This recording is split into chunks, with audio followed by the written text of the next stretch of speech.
Hello students, I am again back with part 3 of chapter number 9, Social Religious Reform Movements. Students, I hope you all have seen part 1 and part 2 of this chapter. If not, do watch it. We have completed till here in part 2. We'll start part 3 with Annie Besant. बेटा any Besant कौन थी? बहुत ही ज़्यादा active member थी ये किसकी? Theosophical society की, जो ओरिजिनली बनी थी कहाँ पर? यूनाइटेड स्टेट्स ऑफ अमेरिका में। कब बनी थी? 1875 में। अब क्या थी ये सोसाइटी बेटा? थियोसॉफिकल सोसाइटी एक ऐसी सोसाइटी थी जहाँ पर थियोसॉफी को बढ़ावा दिया जाता था। थियोसॉफी की बात की जाती थी। थियोसॉफी क्या है? ब्रह्म विद्या। यूनिवर्स में क्या है, क्यों है, उसको जानना, उसको समझना, स्पिरिचुअलिटी की बात करना, आध्यात्म की बात करना, उस पर फोकस करती थी थियोसॉफिकल सोसाइटी। इंडिया की अगर हम बात करें तो इंडिया में थियोसॉफिकल सोसाइटी एस्टेब्लिश होती है कहाँ पर? चेन्नई के पास अडयार में। इसका हेडक्वार्टर भी अडयार में था। ठीक है। ये जो थियोसॉफिकल सोसाइटी थी इसका मेन मोटिव था इंडिया में हिंदुइज्म को रिवाइज करना, है ना। To revive Hinduism based on philosophy of Upanishad. Upanishad की फिलॉसफी पे बेस्ड जो हिंदुइज्म है उसको रिवाइव करना चाहती थी थियोसॉफिकल सोसाइटी। ठीक है। जो सोसाइटी थी वो प्रमोट करती थी बॉय स्काउट्स मूवमेंट। ठीक है। स्कूल में साथ ही साथ इन्होंने स्कूल खोले, किसके लिए? लड़कों के लिए भी और लड़कियों के लिए भी। एनी बेसेंट जो थी उन्होंने सेंट्रल हिंदू स्कूल खोला, कहाँ पर? वाराणसी में। और अल्टीमेटली बाद में ये क्या बना? बनारस हिंदू यूनिवर्सिटी। तो 3-4 चीज़ें याद रखना। थियोसॉफिकल सोसाइटी कहाँ बनी थी? यूएसए 1875 में। इंडिया में इसका हेडक्वार्टर कहाँ था? चेन्नई के पास अडयार में।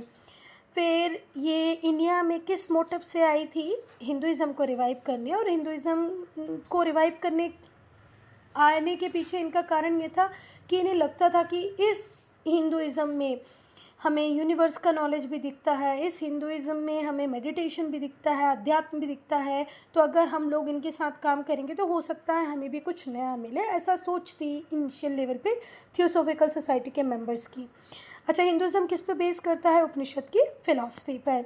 इन लोगों ने बॉय स्काउट मूवमेंट चालू किए, साथ ही साथ लड़कियों और लड़कों के लिए स्कूल खोले। एनी बेसेंट जो थी उन्होंने सेंट्रल हिंदू स्कूल खोला वाराणसी में और बाद में ये क्या बन गया? यूनिवर्सिटी।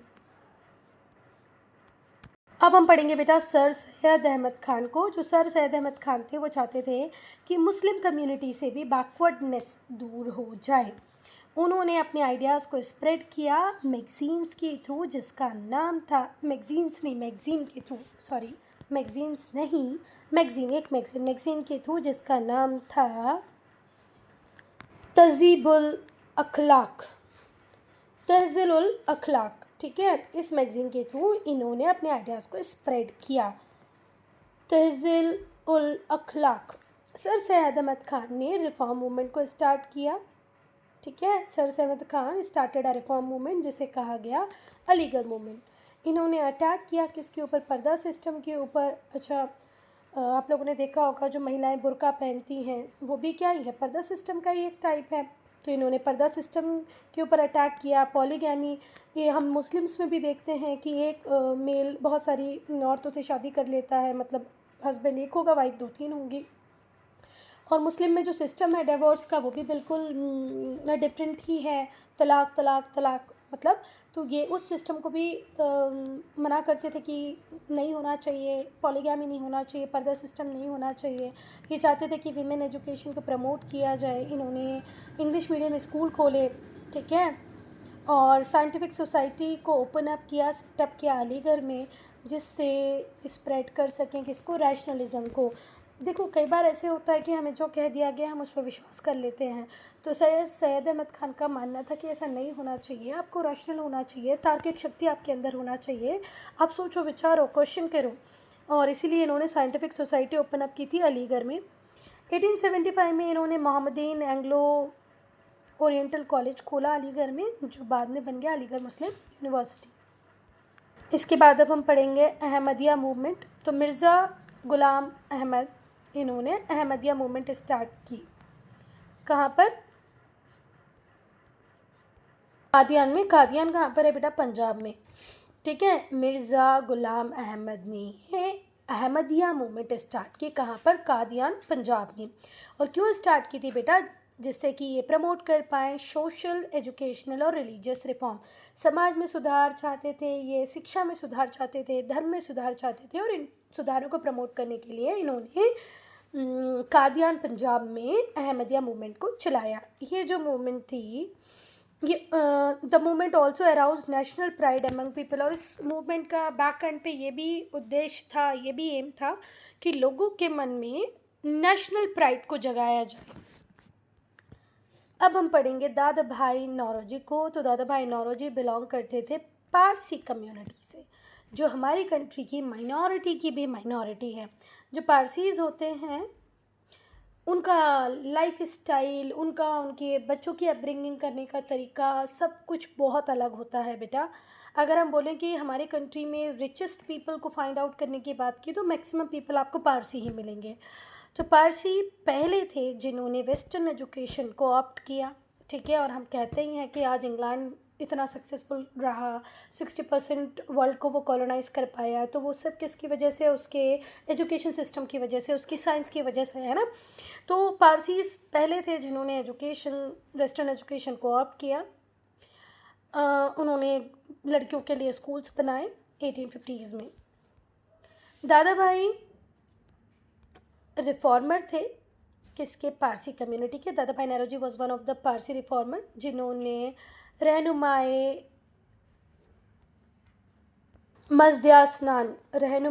मजदियास्नान सभा, एक रिलीजियस रिफॉर्म एसोसिएशन बनाया 1851 में। दादा भाई नौरोजी पारसी रिफॉर्मर थे जिन्होंने सेटअप किया किसको? रहनुमाए मजदासियान सभा को, जो कि एक रिलीजियस रिफॉर्म एसोसिएशन था, जो बना कब बेटा? 1851 में। इसी साल में दादा भाई नौरोजी ने न्यूज़पेपर इंट्रोड्यूस किया जिसका नाम था रश्त गुफ्तार। और ये क्यों लेके आए बेटा? अपने आइडियाज़ को स्प्रेड करने के लिए। दादा भाई नौरोजी ने एक और काम किया, या उस काम में मदद की। वो काम था विडो मैरिज एसोसिएशन, विधवाओं की दोबारा शादी कराई जाए, इसीलिए इन्होंने विडो मैरिज एसोसिएशन बनाया, ये बनाने में मदद की। अब हम पढ़ेंगे reform movements among Sikh community में रिफॉर्म मूवमेंट कैसे आए। तो धार्मिक और सामाजिक सुधार सिख में किसने किए? सिंह सभा ने, जो कहाँ बनी थी? अमृतसर में, ठीक है। धार्मिक सुधारों सिख कम्युनिटी में, सामाजिक सुधारों सिख कम्युनिटी में, इसीलिए अमृतसर में सिंह सभा बनाई गई। और इसका एम था मॉडर्न एजुकेशन को सिख में स्प्रेड करना, मतलब सिख कम्युनिटी में स्प्रेड करना, और जो सिख क्रिश्चियनिटी में कन्वर्ट करते जा रहे थे उसके ऊपर एक चेक रखना। तो सिंह सभा के ऊपर बहुत बड़ी रिस्पॉन्सिबिलिटी थी कि कन्वर्जन से अपने लोगों को बचाना है, उन्हें इंग्लिश एजुकेशन भी देना है ना, एजुकेशन का स्प्रेड करना है। जो सिंह सभा थी उसने खालसा स्कूल खोले, खालसा कॉलेज खोले पूरे पंजाब में, और पंजाबी लैंग्वेज और लिटरेचर को प्रमोट किया। बेटा इसके बाद जो सिंह सभा थी उन्होंने महंत लोग जो होते थे, जैसे हम मंदिरों में ब्राह्मण्स को देखते हैं ना, पंडितों को देखते हैं, वैसे ही उनके गुरुद्वारे में महंत हुआ करते थे। तो उन्होंने जो महंत और जो प्रीस्ट थे जो गुरुद्वारे में रहते थे, उनकी अथॉरिटी के ऊपर क्वेश्चन करना चालू कर दिया कि भाई आप अपनी अथॉरिटी का मिसयूज़ करें और ये नहीं होना चाहिए। अर्ली 20th सेंचुरी में जो अकाली मूवमेंट था उसे लीड कर रहे थे शिरोमणि गुरुद्वारा प्रबंधक कमेटी, और इन्होंने करप्शन के अगेंस्ट में किया, ठीक है। फिर से ध्यान से सुनो, शुरुआत अगर हम अर्ली 20th सेंचुरी की बात करें तो यहाँ पर अकाली मूवमेंट आया। 20th सेंचुरी की शुरुआत में क्या है? अकाली मूवमेंट आया। इसको लीड करने वाले कौन थे? शिरोमणि गुरुद्वारा प्रबंधक कमेटी। और इसे लॉन्च किया गया किस के अगेंस्ट में? करप्ट महंत की प्रैक्टिस के अगेंस्ट में, ठीक है।